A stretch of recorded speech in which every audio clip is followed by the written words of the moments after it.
As a child, Mom and Dad told stories at bedtime, so often about castles, princesses, and knights in shining armor. The castles were in Ireland, Scotland, and England, and of course so on. Doing research lately, I have uncovered so many castles right here in Appalachia. Tennessee has quite a few itself. Today's story takes us to the suburbs of Memphis, Tennessee. There is such a sad sight. A two-story mansion built to look like a castle. So interesting looking, but it's long abandoned with broken windows and tarps all over the place. It's fenced off from the outside world to no avail. One quick look inside will show graffitied walls and destruction everywhere. A place so unique has to have a story to tell. What is this place? Who built it? And when? Appalachia. The mountains are like no other. From its rigid terrain, beautiful wildlife, to the people that live their lives here, to the strange, unexplained stories that folks share.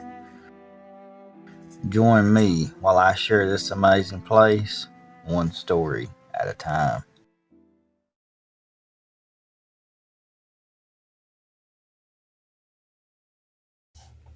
The castle's name is AshlarHall. Folks in the area often call it Prince Mongo's castle. Now we'll get into that story a little later.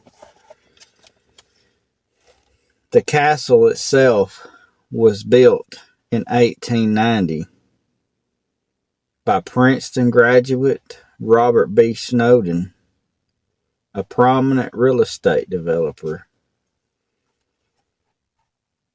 The mansion took 6 years to complete. 11,000 square feet, 2 floors, with 8 rooms, a full basement, and a large attic upstairs. Also had a servant's quarters and featured stained glass windows imported all the way from Italy. Even an outdoor pool. The total cost was $25,000. $725,000 in today's money. The property was vast at 3,000 acres. Parts of it was in Mississippi. The Snowden family were considered Memphis royalty. Robert's great-great-grandfather, Colonel Robert Brinkley, started the Peabody Hotel in years past. Brinkley and Snowden were considered top-of-the-line developers in that time period. Now, where did Ashler Hall get its name? Ashler Hall got its name from the ashlar stone it was built of, which had to be transported by barge. Robert and his family lived at the hall for years. Sadly, he would pass in 1942, leaving his family his estate. But Ashler Hall would then be sold again when his wife passed in 1957. Just 3 years later, the place was used as a restaurant. The bedrooms were changed into dining rooms. The beautiful lawn was then paved for a parking lot. It was used like this until 1990. In 1983, Ashler Hall was placed on the National Register of Historic Places.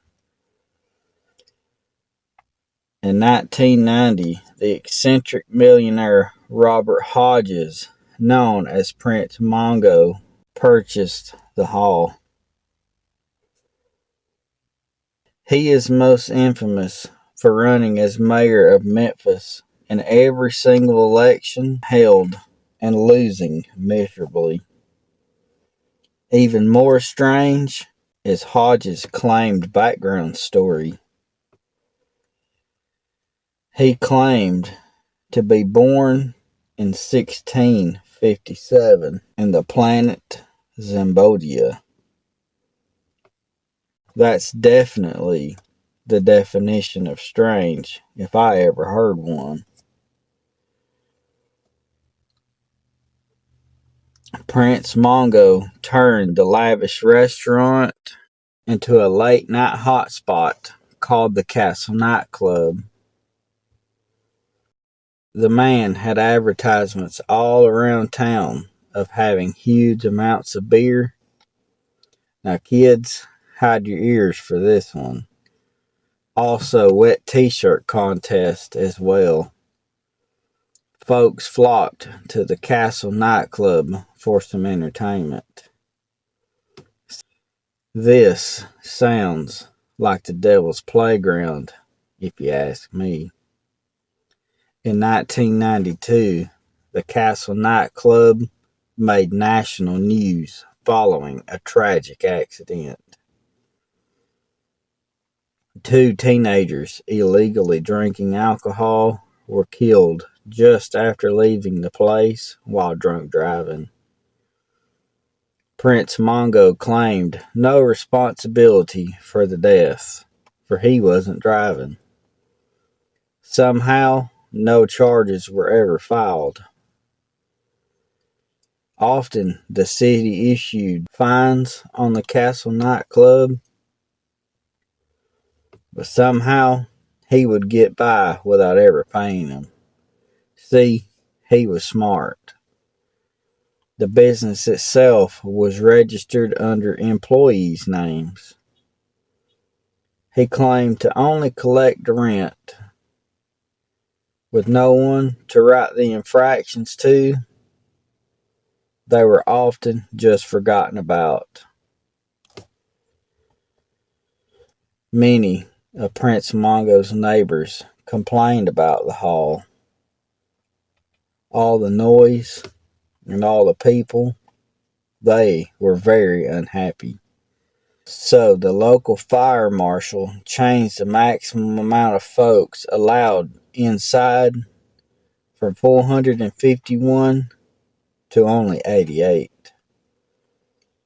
The very next night, the place was shut down due to the over-occupancy. Prince Mongo said 2 can play at this game. So he purchased 800 tons of sand, dumped it into the parking lot, making it into a makeshift beach area. So he could have as many folks as he wanted, seeming there is no occupancy restriction outdoors.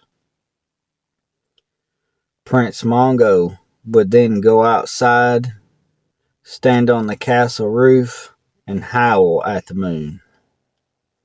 This would go on for a time, but then the castle again would close for good. Not having any use for the place, Prince Mongo gave the place to his friend, who supposedly used it as a non-profit for veterans. In 2013, the Urban Renaissance Initiative got the hall through a quiet claim deed. The new owners hired someone to remove the copper roof covering the kitchen and restaurant equipment, and the original stonework to sell. These items all still belong to Prince Mongo. So in 2015, a warrant was issued for the contractor. Sadly, none of the stolen parts were ever recovered. History destroyed and lost forever. November 2018, a new owner began repairing the castle Ashler Hall at a cost of $400,000. He would use the hall as an office/event area. In April of 2019, the rites of spring production by the Memphis Theatrical Group was performed there. And today, it's privately owned and sits in its long fence in the middle of the suburbs of Memphis, Tennessee. Folks, I want to thank you for sitting and listening to the tale of Prince Mongo's castle and the Ashler Hall. Well, I appreciate you listening. I love you to pieces, and I'll see you next time.